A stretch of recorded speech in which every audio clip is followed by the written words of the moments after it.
Good evening students. शिक्षा बिहार में आप सभी का स्वागत है। आज हम क्लास 9th के फिजिक्स के पहले चैप्टर को पढ़ेंगे जिसका नाम है मोशन यानी गति। तो दैनिक जीवन में हम कुछ वस्तुओं को विराम अवस्था में तथा कुछ वस्तुओं को गतिमान अवस्था में देखते हैं। यानी आप अपने डे टू डे लाइफ में क्या देखते हैं कि कुछ चीजें जो है वो रेस्ट में है यानी विराम अवस्था में है, रुकी हुई है, और कुछ वस्तुएं जो है वो गतिमान अवस्था में है यानी कि वो क्या मोशन में है, वो चल रही हैं। पक्षी उड़ते हैं, मछलियां तैरती हैं, रक्त का प्रवाह शिराओं और धमनियों में होता है तथा मोटर गाड़ियां चलती हैं। इन सब चीजों में क्या बात कॉमन है, क्या सिमिलैरिटी है कि पक्षी जो है उड़ती हैं, मछलियां तैरती हैं, रक्त का प्रवाह शिराओं में होता है और मोटर गाड़ियां चलती है। यानी इन सब में एक बात कॉमन है और वो कॉमन क्या है, इन सब में गति है, मोशन है। परमाणु, अणु, ग्रह तारे और आकाश गंगाएं सभी गतिमान हैं। यानी छोटे से छोटे जो एटम्स हैं, मॉलिक्यूल्स हैं, एस्टेरॉइड्स हैं, जो भी इंटरगैलेक्टिक स्पेशल फोर्सेस हैं, जो आपकी आकाश गंगाएं हैं, ठीक है, जो आपकी गैलेक्सीज हैं, वो सभी भी किस में है, मोशन में है। सूर्य के चारों ओर पृथ्वी चक्कर लगाती है तो वो भी एक तरीके का मोशन है। हम प्राय ये समझते हैं कि कोई वस्तु गति में तभी है जब वो समय के साथ अपनी स्थिति को परिवर्तित करती है। अब हम कैसे बता सकते हैं कि कोई वस्तु, कोई object, any object is in motion? कब बताएंगे कि ये जो चीज है मोशन में है? कैसे पता चलेगा हमें? जब वो बदलते समय के साथ अपने पोजीशन को भी चेंज करे। तथापि ऐसी कई अवस्थाएं हैं जिनमें गति के अस्तित्व के अप्रत्यक्ष साक्ष्य हैं। उदाहरण के लिए हम हवा की गति का अनुमान धूल कणों के उड़ने एवं पेड़ों की शाखाएं और पत्तियों के हिलने डुलने से लगा सकते हैं। ठीक है, तो एग्जाम्पल के तौर पर क्या हम ले सकते हैं, जैसे मान लीजिए जो हवा जो चल रही है, हवा भी मोशन में है, पर हम कैसे पता करें कि हवा गति में है? उसका अनुमान हम कब लगा सकते हैं? जब हवाओं के साथ धूल कण भी उड़ते हुए हमको नजर आते हैं या पेड़ों की शाखाएं हिलती डुलती नजर आती हैं। सूर्योदय, सूर्यास्त एवं मौसम परिवर्तन की परिघटनाओं में क्या कारण है? सूर्योदय यानी सनराइज और सनसेट या फिर वेदर चेंजेस की जो ये सारी जो फिनोमिनाज हैं, परिघटनाएं जो हैं, उनके पीछे कारण क्या है? क्या ये पृथ्वी की गति के कारण है? क्या हमारी जो ये पृथ्वी जो घूम रही है, हमें पता है अर्थ के दो तरीके के मोशन, हमारी पृथ्वी के दो तरीके के मोशन है, एक रोटेशन है और दूसरा रेवोल्यूशन है। रोटेशन जो है उसे क्या कहते हैं? जब पृथ्वी अपने एक इमेजिनरी एक्सिस पे चक्कर लगाती है उसे हम कहते हैं रोटेशन। और जब पृथ्वी सूर्य के चारों ओर अपनी ऑर्बिट में घूमती है उसे हम कहते हैं रेवोल्यूशन। ठीक है, तो क्या पृथ्वी के गति के कारण ये सारी चीजें होती हैं? क्या सूर्योदय होना या सूर्यास्त होना या मौसम में जो भी जितने भी परिवर्तन हैं वो क्या पृथ्वी के गति के कारण होती है? ये एक सवाल है। यदि ये सही है तो हम पृथ्वी की गति का अनुमान प्रत्यक्ष रूप से क्यों नहीं लगा पाते? और अगर यही सही है तो फिर हम पृथ्वी की जो गति है उसका अनुमान एक एविडेंस के रूप में यानी प्रत्यक्ष एविडेंशियल रूप में क्यों नहीं लगा पाते? किसी व्यक्ति के लिए एक वस्तु गतिशील प्रतीत हो सकती है जबकि दूसरे के लिए स्थिर। गति कर रही बस के यात्रियों के लिए सड़क के किनारे लगे पेड़ पौधे पीछे की ओर गतिमान प्रतीत होते हैं, जबकि सड़क के किनारे खड़ा एक व्यक्ति बस के साथ यात्रियों को भी गति करते हुए पाता है। ये काफी एक दिलचस्प सी बात है, काफी एक इंटरेस्टिंग सी बात है कि कोई व्यक्ति जिस चीज को, किसी वस्तु को वो देख रहा है उसे गतिशील में अवस्था में, गतिशील अवस्था में उसे देख रहा है, ठीक है, लेकिन उसी सेम ऑब्जेक्ट को, उसी सेम वस्तु को दूसरा स्थिर अवस्था में देख रहा है। जैसे एग्जाम्पल के तौर पर जब एक बस में आप सफर कर रहे होते हैं तो बस के जो भीतर बैठे जो यात्री हैं वो बाहर जब देखते हैं तब उन्हें लगता है कि पेड़ पौधे पीछे छूट रहे हैं, बाकी जो लोग हैं वो पीछे छूटते जा रहे हैं, ठीक है, उन्हें वो सारी चीजें गतिमान प्रतीत होती हैं। लेकिन सड़क के किनारे खड़ा एक व्यक्ति बाकी सारी यात्रियों को जब बस के बाहर से देखता है तो उसे क्या लगता है कि जो बस और बस के सभी यात्री गतिमान अवस्था में है। लेकिन ऐसा नहीं है, गतिमान अवस्था में सिर्फ बस है, बस के भीतर बैठे यात्री तो बैठे हैं, वो गति में नहीं है। ठीक है, ये अवलोकन का क्या संकेत करते हैं? ये अवलोकन क्या संकेत करते हैं? हमें ये जानना पड़ेगा कि ये जो चीजें हैं वो किस ओर इशारा कर रही हैं, क्या बताना चाह रही हैं। बहुत सी गतियां जटिल होती हैं, कुछ वस्तुएं सीधी रेखा में तो कुछ वस्तुएं वृत्तीय पथ पर गतिमान हो सकती हैं। यानी जो मोशन है वो अपने आप में काफी एक कॉम्प्लिकेटेड सा, काफी जटिल सी एक बात है, क्योंकि कुछ वस्तुएं जो है वो एक लीनियर मोशन में यानी सीधी रेखा में गतिमान होती है, ठीक है, और कुछ वस्तुएं जो है वो एक वृत्तीय पथ पर गतिमान होती है। वृत्तीय पथ पर यानी एक सर्कुलर मोशन में घूम रही है। कुछ घूर्णन कर सकती हैं एवं कुछ कंपन कर सकती हैं, यानी कुछ ऐसी मोशंस हैं जो रोटेशनल मोशन हो सकते हैं और कुछ है जो वाइब्रेशनल मोशन हो सकते हैं। ऐसी भी स्थिति हो सकती है, ऐसे भी सिचुएशंस हो सकते हैं जहाँ रोटेशन और वाइब्रेशन दोनों एक साथ होता है। इस अध्याय में मतलब इस चैप्टर में, इस पर्टिकुलर चैप्टर में हम सिर्फ सीधी रेखा में गतिमान वस्तुओं का वर्णन करेंगे, यानी उन वस्तुओं के बारे में पढ़ेंगे, वैसे मोशन के बारे में पढ़ेंगे जो एक सीधी रेखा में है, यानी एक लीनियर मोशन में है। हम इस तरह की गति को साधारण समीकरणों और ग्राफों के माध्यम से व्यक्त करना भी सीखेंगे। बाद में हम वृत्तीय गति के बारे में चर्चा करेंगे और हम इस तरीके के लीनियर मोशन को ग्राफ्स के जरिए हो या इक्वेशंस के जरिए हो उससे समझने की कोशिश करेंगे। और at the end of the chapter हम सर्कुलर मोशन के बारे में भी थोड़ा सा डिस्कशन करेंगे, ठीक है। गति का वर्णन। हम किसी वस्तु को, स्थिति को एक निर्देश बिंदु निर्धारित करते हैं, व्यक्त करते हैं, निर्धारित कर व्यक्त करते हैं। आइए हम इसे एक उदाहरण के द्वारा समझें। यानी हम कोई भी ऑब्जेक्ट को या किसी भी सिचुएशन को एक निर्देश बिंदु निर्धारित करते हैं, इसका मतलब होता है हम उसे एक रेफरेंस पॉइंट दे देते हैं, ठीक है। इसे एक उदाहरण के जरिए समझ सकते हैं। माना किसी गांव में एक स्कूल रेलवे स्टेशन से 2 किलोमीटर उत्तर दिशा में है। हमने स्कूल को, स्थिति को रेलवे स्टेशन के सापेक्ष निर्धारित किया है। इस उदाहरण में रेलवे स्टेशन निर्देश बिंदु है। हम दूसरे निर्देश बिंदु का भी अपनी सुविधा अनुसार चयन कर सकते हैं। इसलिए किसी वस्तु को, स्थिति को बताने के लिए हम एक निर्देश बिंदु की आवश्यकता होती है, जिसे मूल बिंदु कहा जाता है, ठीक है। तो एक फॉर एग्जाम्पल क्या मान सकते हैं हम कि किसी गांव में एक स्कूल है जिससे 2 किलोमीटर उत्तर दिशा में एक रेलवे स्टेशन है, जो रेलवे स्टेशन से 2 किलोमीटर उत्तर दिशा में है। हमने स्कूल को, स्कूल की स्थिति को रेलवे स्टेशन के सापेक्ष यानी उसके रेफरेंस में हमने एक पॉइंट निर्धारित कर दिया, उसे एक पॉइंट असाइन कर दिया।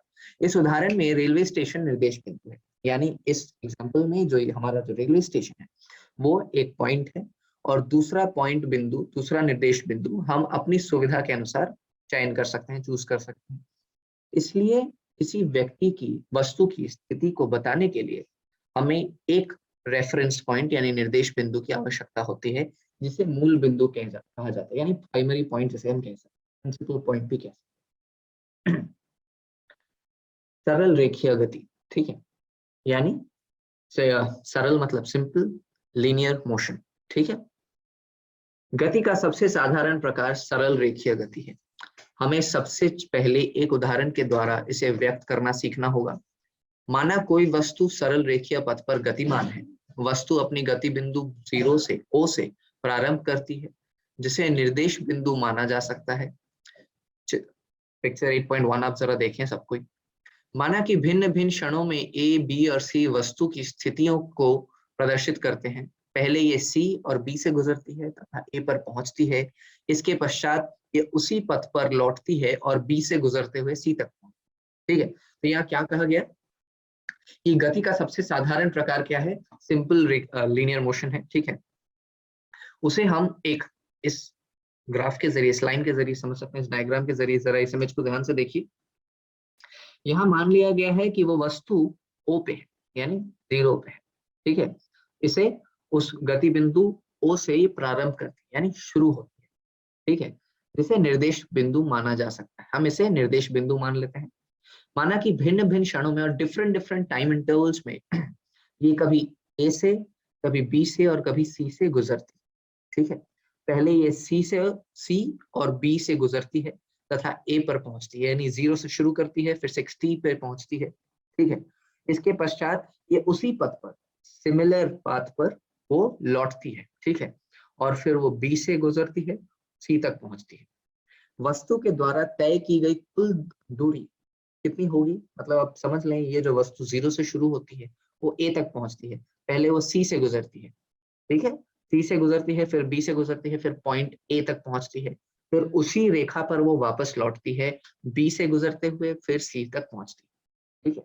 तो हम इसे कैसे कैलकुलेट करेंगे? इस पूरे 60 किलोमीटर में वस्तु के द्वारा तय की गई कुल दूरी कितनी है? वो है OA प्लस ए सी, ठीक है, क्योंकि इसने वस्तु ने 0 से शुरू किया, ओ से शुरू किया, वो ए तक पहुंची, फिर ए से लेकर वो सी तक गई, यानी ओ ए प्लस ए सी, अर्थात 60 किलोमीटर, 0 से 60, ओ ए की दूरी कितनी है 60 किलोमीटर, फिर ए सी की दूरी कितनी है 60 से 25, है ना, ये 60 से 55, 50, 45, 40, 35, 30, 25, ठीक है, वो कितनी गई 25, यानी 60 प्लस इधर 25 इज इक्वल टू, यहाँ गलत लिखा हुआ है 60 प्लस 35 लिखा हुआ है,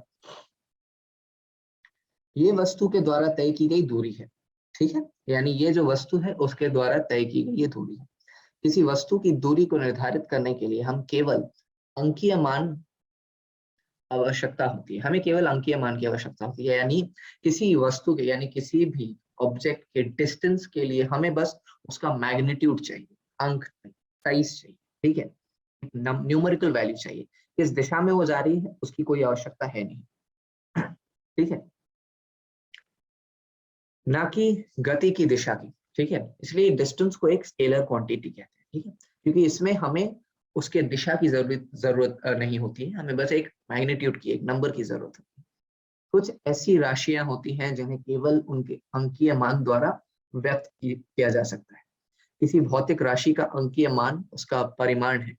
इस उदाहरण के द्वारा क्या आप वस्तु के प्रारंभिक स्थिति O से उसकी अंतिम स्थिति C तक की दूरी ज्ञात कर सकते हैं? ये दूरी आपको A से गुजरते हुए O से C तक के विस्थापन का अंकीय मान देगा। वस्तु की प्रारंभिक एवं अंतिम स्थिति के बीच की न्यूनतम दूरी को वस्तु का विस्थापन कहते हैं, यानी उसके स्टार्ट पॉइंट से लेकर उसके एंड पॉइंट के बीच की जो दूरी है, न्यूनतम शॉर्टेस्ट डिस्टेंस को हम क्या कहते हैं, विस्थापन कहते हैं, यानी डिस्प्लेसमेंट कहते हैं। क्या विस्थापन का परिमाण वस्तु के द्वारा तय की गई दूरी के बराबर हो सकता है? यानी कहा गया है क्या डिस्प्लेसमेंट उस ऑब्जेक्ट के डिस्टेंस के बराबर हो सकता है? चित्र 8.1 में दिए गए उदाहरण को लें, O से A तक वस्तु की गति के लिए तय की गई दूरी 60 किलोमीटर है तथा विस्थापन का परिमाण भी 60 किलोमीटर है ना, यहाँ से 60 और यहाँ -0, तो 60 - 0 इज इक्वल टू 60, यानी डिस्प्लेसमेंट भी O से A तक कितनी है 60 है, तथा O से A तक तथा पुनः B तक गति के दौरान तय की गई दूरी कितनी है 60 + 25, A से वापस B तक कितनी है 60 + 25, यानी 85 किलोमीटर, जबकि विस्थापन का परिमाण 35 किलोमीटर होगा, है ना, लेकिन क्या है डिस्प्लेसमेंट कितना होगा 35 किलोमीटर होगा, ठीक है। तय की गई दूरी 85 किलोमीटर के बराबर नहीं होगी। पुनः हम देखेंगे कि गति के दौरान विस्थापन का परिमाण 0 हो सकता है, परंतु तय की गई दूरी 0 नहीं होगी। हम ये भी देखेंगे कि डिस्प्लेसमेंट जो है वो 0 हो सकता है, क्योंकि अगर मान लीजिए जो ऑब्जेक्ट है वो 0 से शुरू करती है, पॉइंट O से शुरू करते हुए A तक जाती है और वापस वो O तक लौट आती है जहां से शुरू किया था उसने, तो final position minus initial position कुछ भी नहीं बचता है, यानी 0 हो जाती है उसकी डिस्प्लेसमेंट, ठीक है। तो प्रारंभिक स्थिति और अंतिम स्थिति आपस में मिल जाती है, अतः विस्थापन 0 है। यद्यपि इस यात्रा में तय की गई दूरी OA + AO is equal to 60 + 60 is equal to 120 kilometre है। इस प्रकार दो विभिन्न भौतिक राशियां दूरी एवं विस्थापन का प्रयोग वस्तु की पूरी गति प्रक्रिया को व्यक्त करने में तथा दिए गए समय में वस्तु की प्रारंभिक स्थिति के सापेक्ष अंतिम स्थिति ज्ञात करने में किया जाता है। यानी दो विभिन्न भौतिक राशियां हैं यहाँ, ठीक है, एक है डिस्टेंस, एक है डिस्प्लेसमेंट, यानी एक है पूरी जो उसकी डिस्टेंस को हमने देखा कि एक पॉइंट से दूसरे पॉइंट में उसका जो डिस्टेंस है वो कितना था और दूरी कितनी थी, और दूसरा क्या था, हमने उसके विस्थापन को देखा यानी डिस्प्लेसमेंट को देखा, ठीक है। इन दो राशियों के जरिए क्या हम कर सकते हैं, इन दो गति प्रक्रियाओं को व्यक्त करने में, इन दो का इस्तेमाल गति की प्रक्रियाओं को व्यक्त करने में तथा दिए गए समय में वस्तु की प्रारंभिक स्थिति के सापेक्ष अंतिम स्थिति ज्ञात करने में किया जाता है। और इनसे हमें क्या पता चल जाता है कि दिए गए टाइम फ्रेम में वो ऑब्जेक्ट किस पोजीशन में है, उसके इनिशियल पोजीशन यानी प्रारंभिक स्थिति के सापेक्ष अंतिम स्थिति यानी फाइनल पोजीशन, इन दोनों को भी हम ज्ञात कर सकते हैं, ठीक है। आई होप आप लोगों को समझ में आया होगा। आज हम यहीं तक इसे रखेंगे, आप रिवाइज करेंगे दूरी एवं विस्थापन, ठीक है। नेक्स्ट क्लास में हम इसके आगे प्रोसीड करें। Thank you.